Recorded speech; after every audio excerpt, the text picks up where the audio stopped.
इधर दक्षिणी इजराइल पर ईरान का बैलिस्टिक मिसाइल से अटैक। डिफेंस सिस्टम ने बैलिस्टिक मिसाइल को हवा में रोका। बैलिस्टिक मिसाइल रोके जाने का वीडियो भी जारी किया। SM-3 या एरो 3 इंटरसेप्टर से रोके जाने की खबर है। हवा में ही बैलिस्टिक मिसाइल को नष्ट किया गया।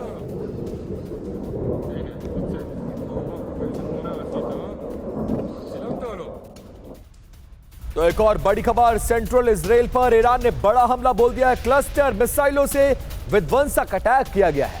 टेल अवीव से हाइफा तक एयर रेड अलर्ट सायरन बज रहे हैं और ये तस्वीरें देखिए।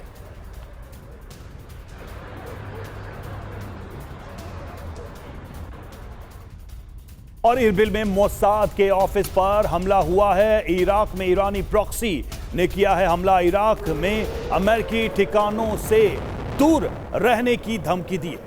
और ईरान जंग से दुनिया पर भुखमरी का भी खतरा है। भुखमरी की चपेट में आएंगे 4.5 करोड़ लोग।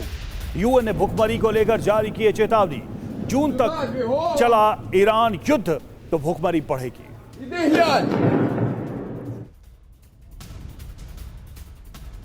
अब देखिए सवाल यह है कि अगर नहीं रुकी जंग तो क्या होगा। भयंकर भुखमरी की आशंका व्यक्त की जा रही है। ईरान जंग को लेकर यूनाइटेड नेशन की यह बहुत बड़ी चेतावनी है। जून तक अगर यह जंग चला तो भुखमरी का खतरा सता रहा है। भुखमरी की चपेट में 4.5 करोड़ लोग आ जाएंगे। युद्ध से महंगाई बढ़ सकती है, भुखमरी बढ़ सकती है और युद्ध की वजह से शिपिंग किराए में 18% तक की बढ़ोतरी हो सकती है। राफा क्रॉसिंग बंद होने से गाजा में खाद्य संकट पहले ही पैदा हो चुका है और इसके बाद एक और प्रेडिक्शन की जा रही है। देखिए इस बीच एक बड़ी खबर, ट्रंप ने एक बार फिर ईरान को दे दी है बड़ी धमकी। ताकत से ही हम शांति को स्थापित करेंगे और ताकत से ही शांति आती है, कह रहे हैं ट्रंप। सोशल मीडिया पर राष्ट्रपति ट्रंप का यह पोस्ट बेहद तेजी के साथ वायरल हो रहा है।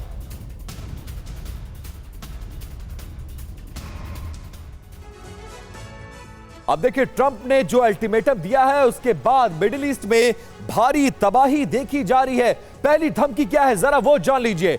हॉर्मुज को पूरी तरह से खोलने के लिए ईरान के पास 48 घंटे हैं। हॉर्मुज नहीं खोलने पर पावर प्लांट्स पर हमले की ट्रंप पहले ही धमकी दे चुके हैं, जिसमें महज अब 16 घंटे बाकी हैं। दूसरी धमकी क्या है, ईरान के पास अब सिर्फ 24 घंटे का वक्त बचा है।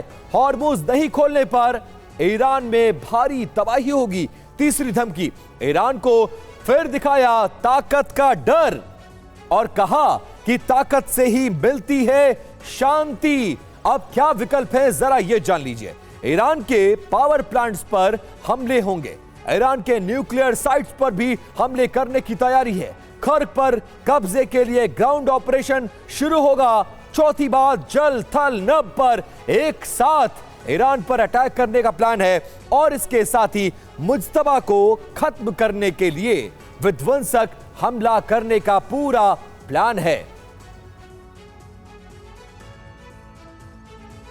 तो ईरान पर हमले का नेटो ने दे दिया है समर्थन। जो ट्रंप कल तक अकेले पड़ रहे थे, अब धीरे धीरे उनको समर्थन मिल रहा है। नेटो चीफ मार्क रुटे का यह बहुत बड़ा बयान। ईरान की मिसाइल यूरोप के लिए बहुत बड़ा खतरा है। ईरान को रोकने के लिए हमला जरूरी था। हॉर्मुज पर सभी नेटो देश अमेरिका के साथ हैं। तो देखिए ट्रंप ने हड़काया, नेटो समर्थन में आया। क्या कहा गया है नेटो की चीफ की तरफ से? नेटो चीफ मार्क रूटे ने ईरान पर हमले का समर्थन किया है और ईरान की मिसाइल क्षमता यूरोप के लिए बड़ा खतरा यह कहा है। न्यूक्लियर कैपेबिलिटी भी दुनिया के लिए खतरा बनेगी। हॉर्मुज के समाधान के लिए सभी नेटो देश साथ हैं। अमेरिका का साथ देने के लिए तैयारी का वक्त चाहिए। किसी भी संकट के समय नेटो अलायंस एकजुट। डिएगो गार्सिया तक ईरान की पहुंच बेहद गंभीर मुद्दा, यह भी उन्होंने कहा। इजराइल यूरोप के अस्तित्व के लिए ईरान बड़ी चुनौती। ईरानी मिसाइल कैपेबिलिटी को खत्म करना जरूरी था।